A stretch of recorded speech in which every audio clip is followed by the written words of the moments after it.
future whistling top. You know those guys have been putting this yellow stuff all around, orange stuff all around town for AT&T fiber optics, and I got a hold of a big piece, and I'm going to make a sandwich here, and I'm going to try to make a whistling, humming top. Cool. That's my 2 minutes. All right. Okay, Mike, or Vicky. Is this Mike or Vicky or both? And which is your stuff? I don't see them. Oh, Right there. Okay, I'll just stand Mike. Is this bowl up here yours or Vicky's? Okay, we've got a nice bowl up here. Okay. Man, the figure in this, and we got a lot of this growing around town. Okay, next up is Christian. I really got carried away this last month. I got off all my meds, so I'm not taking anything anymore, so I was able to get out in the shop. I had this piece of mesquite that was really mucky on the inside, and so I turned it, and the bottom came out, so I turned another piece to put in the bottom, and then it fell out, so I had to glue it back in, and I found out that clear Gorilla Glue is just nothing but a glorified rubber cement. It doesn't work too great. I mean, it does, but it'd come out. Then I made a candle holder out of pecan. This is going to go in the raffle. Thank you.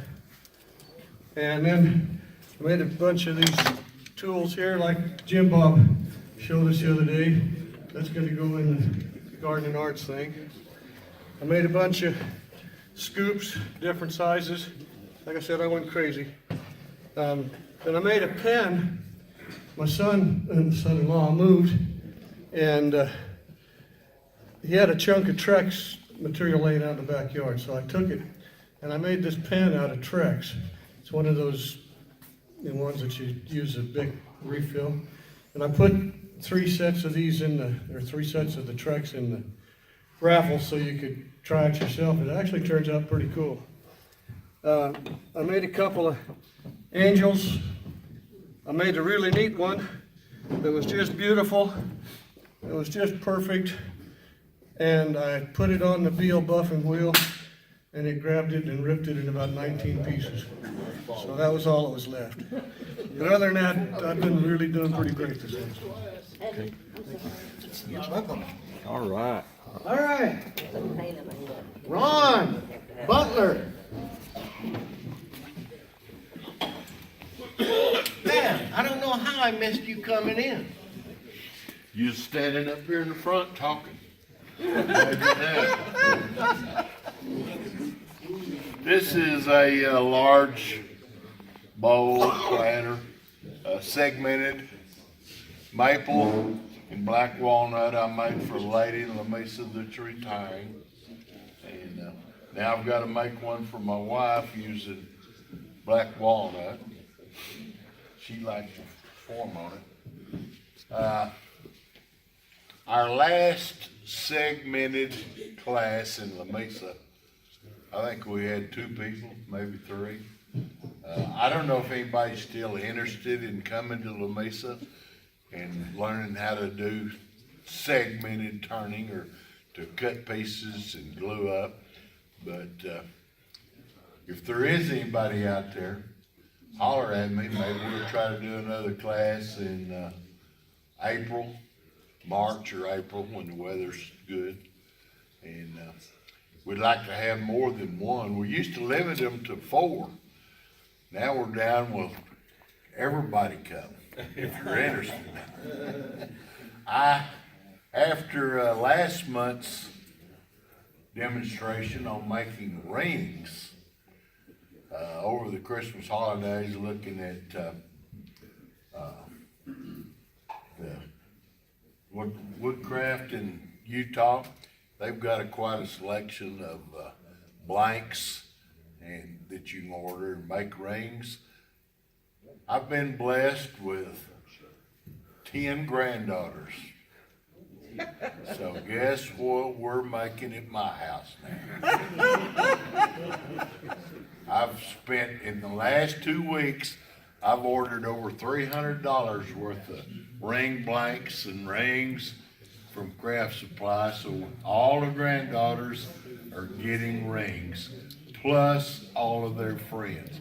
And I've got granddaughters from 3 years old to 30 years old, so it involves a lot. But anybody that might be interested in coming to La Mesa on a Saturday to learn how to cut segments and glue them together and maybe get interested in segmented turning.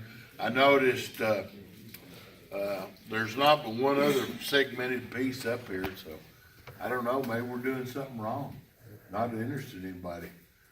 Ron, you hadn't made anything segmented in a while. But anyway, it's a lot of fun. If anybody's interested, let me know. Alrighty, well, thank you, Ron. Alright, Mark Excuse me. Middleton. Okay. We should try to schedule.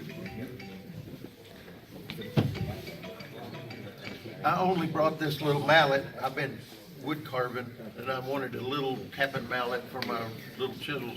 But I only brought it because it's made out of red bud. And it turned out right pretty.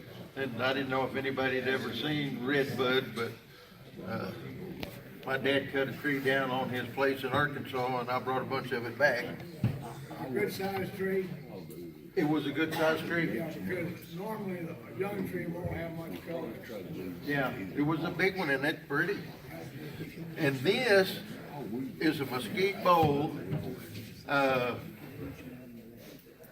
Don't see him. Where's our president? Oh, Lee? Where is Lee? He had to go home. Oh, okay. Well, Lee gave me this piece of mesquite that was ugly as all get out and worm ridden. It was just a mess. But when I was trying to get through it to get it on the lathe, I found out it had a root burl. So I turned the bottom and filled it with resin for all the holes because I didn't want to get through that grain pattern. And I left it a little thick in the bottom because I didn't want to turn the grain out and see the resin because that goes in pretty deep. But anyway, that was my daughter's Christmas. She let me bring it up here today. And then this, I bought off of Amish gentleman in Arkansas. I wish he'd have had more of it. But Is that hackberry? this is hackberries, spalted hackberries.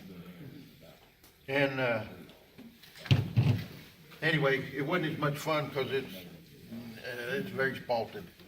And this was just a prototype. It was just a piece of wood. It was cracked, and I just wanted to see if I could do something, either carve around the rim, or I would carve that out and then wood burned it. But, you know, it's just a prototype to see how it looked. You never know until you make one. And this is pretty special. It didn't get turned, but my daughter's boyfriend called me up and asked me if it would be all right if he asked my daughter to marry him. And he hadn't asked her yet, and I told him, I said, well, can I make a ring box that's got magnets that clicks so he could, put the ring in it to give it to her. So she don't know about this yet. She gets it next month.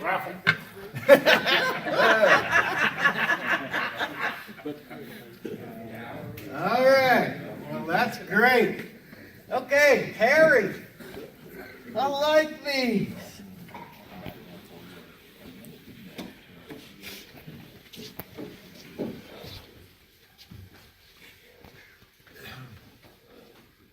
I'm sure one of the things we all have in common is what in the world to get your wife for Christmas. And it happened to the year before last at SWAT, I bought some what was called Red River Maple. And I thought, well, it's a pretty wood, it's a box elder. But one little fallacy that I would like that anybody else that got hold of that is that as you're cutting it, you have little breaks occur in it. And each one of these things, you think you could do it in about 20 minutes. By the time you glue them back up together again, it's about a day, day and a half for each one of them. And some of them are worse than others, so I got to naming them. Shorty and one of them got in a knife fight in a bar. Just got out of the joint.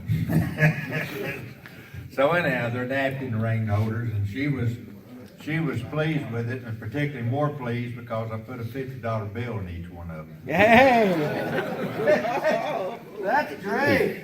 You gonna put any of them in the bracket? All right, Ron Peterson.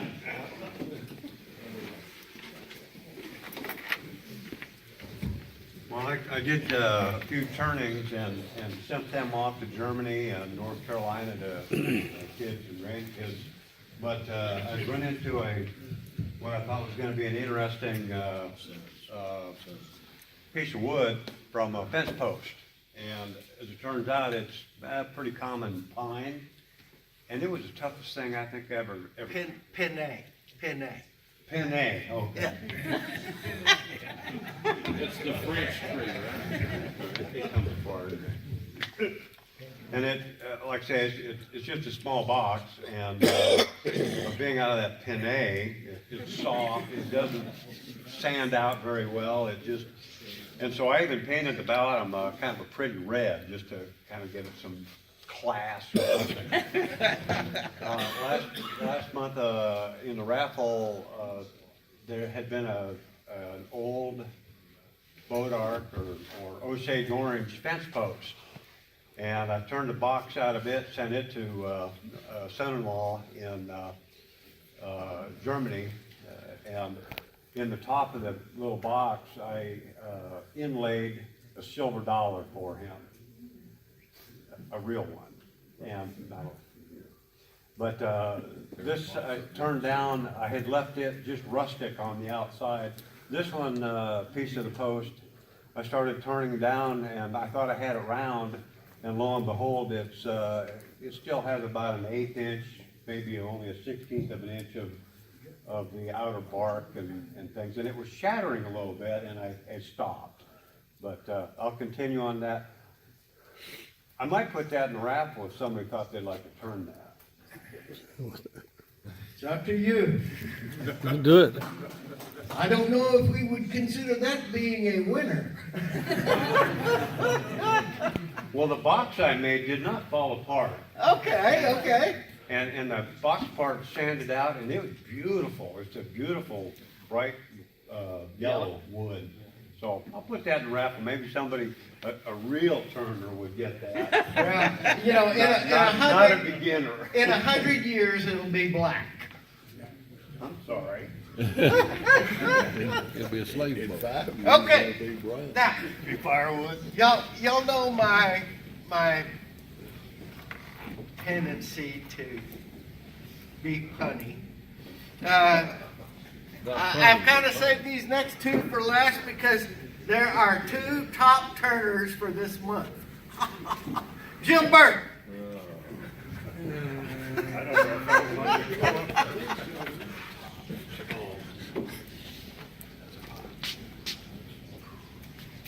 This is a small top out of maple, and it's actually half my wood turning production for the month. We'll get faster someday.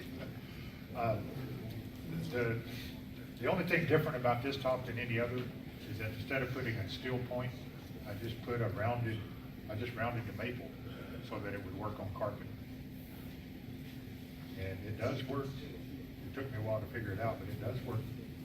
I think instead of a wood bottom that'll chip, I might go with a nylon bolt and then turn that. I've got some nylon tips. Let's see if I can do this.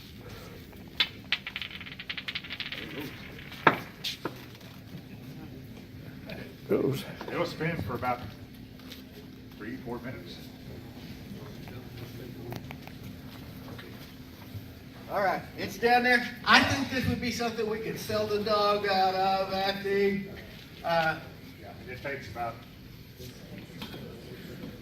Took me half a month, I guess, but it takes 10, 15 minutes. It takes me longer to chuck it up for the art festival. Yeah, yeah. Cool, cool. All right. Robert Marsh. And for those of you who didn't see the finial on the hat last month, It's field marshal. yes, yes. Okay, Jim Bob makes these things for, all the kids at his church. They have a ceremony and he gets their name and grade on. This one was one of his seconds. And he just threw it on the floor and it got water stained and whatnot. And I looked at it and said, I can fix that up. We can get $10 or something for it at the arts festival. What kind of guts is that? Is it BBs or what? Black eyed peas Black or eyed peas. beans. I made this to give to Dick Markham, and he gave it back. He says he's cutting down, which kind of leads to another story. But this is made out of cotton and corn, so it's the raw cotton stuff that I make the pins out of. I started making these kind of tops with that style of launcher that Scott Goins got, so this is something that even little kids can do. And these puppies, you spin that, you pull that string, and these things go for a long time. I made this so you can spin tops on it, so I got 3 or 4 of them here. This is another Corian ring I made, and I broke this one too, and I realized that every time I break these, it's when I'm hammering on something, I'm holding it, I'm left-handed, so I have this on my right hand, and I'm banging on something, and this will shatter. These things will hold up, I'm sure, to daily use, but you can't use them if you're a tradesman or you're doing anything out in the shop. If you got one, take it off. And then Gary Beach comes by and gives me a whole bunch of fatso stuff for Christmas. And his wife made a whole bunch of candy and cake and all that. So I made him a couple of pins. This one is antler with a little bit of gold leaf in it. And then this one is, we decided it's box elder or buckeye. Box elder. And so these are slim lines that I've kind of modified, so they're one-piece slim lines. But he took them back. You notice? He took those back. Here you go. Oh, no. No, you can leave it. No, I just had it back so I could do it with show. Then I hadn't done anything big in a long time, which is the reason why I made this. Hard to break too much roll. But I made this out of a piece of mulberry, and the problem was I had it too close to the pith. I turned that, and right when I was getting it right to the end, you can see it's almost done. It broke. So I got another piece of wood, and I did it, and it was also real close to being done, and it broke. And this got Jim Bob very upset because I had this thing up on the chuck on the lathe, and I gave it a few whacks with this big scraper. I was upset. So then I made this just so I could make something big. Then I made yo-yos so we could sell these. There's another thing that we could sell at the festival. I made it out of Corian. It's really not that good a choice because you really have to zap that sucker to get enough spin on it for it to work like a yo-yo. A bit hard would be better than this. But still, it's not good for what we could sell. Okay, then, if you guys saw in the newsletter, the little bitty pots that I made a few months ago.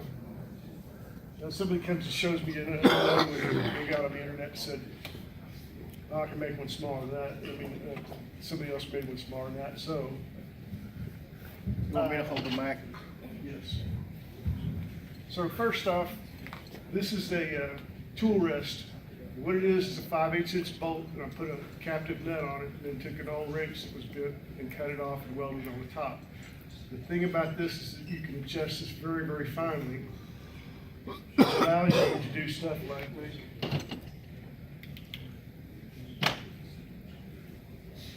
this pot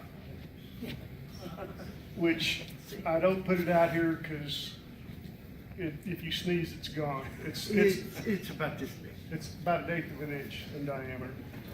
And If you want to see it, I'll show it to you, but I'm not going to leave it up here on the bench. your material for that was, A piece of brass. and it was 3/8 to start with, or a quarter? It was a quarter. Quarter inch. But then I made.